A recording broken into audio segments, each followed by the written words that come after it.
On September 1st, 1985, I was startled to hear a newsboy's cry in the middle of downtown London.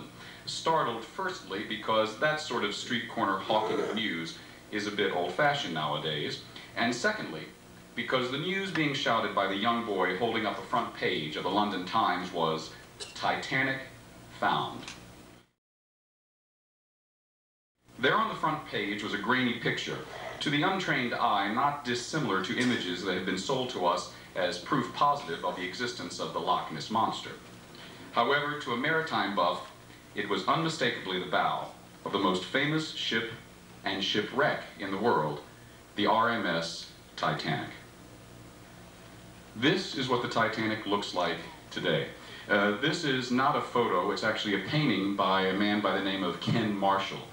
Ken Marshall, to those of you who may have heard of his work, is the most famous maritime painter in the world. And here, of course, is what we are all talking about, the Titanic. To my mind, one of the 5 most beautiful ships to this day ever built. This is also a photo that was recreated in the film Titanic. This is just a family and a young boy playing on the rear promenade deck. This photo was taken by a man, a Roman Catholic priest, Father Brown. Father Brown joined the ship in Southampton, sailed with it to Cherbourg, where the Titanic anchored, took on new passengers, most famously Margaret Brown, known throughout history as the unsinkable Molly Brown. Also took on some mail. Some people came on board to sell some items, as they do when any ship comes to port, and also to take off mail. And this, the final slide, is how I like to remember Titanic.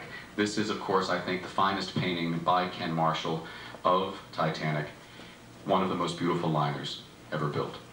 Thanks for your attention. If you have any questions, I'll be glad to take them.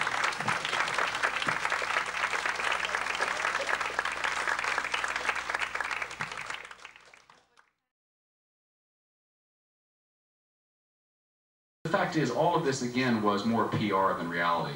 The Titanic has gotten a bad rap as being an unsafe ship. The Titanic was absolutely the safest ship of its day.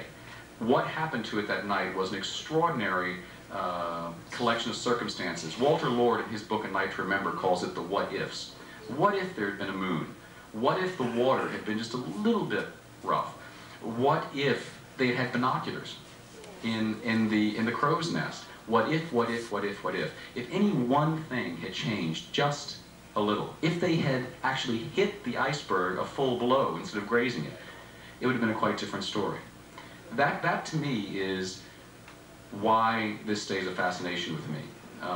It is a beautiful ship. It is also, to someone who writes, an amazing story.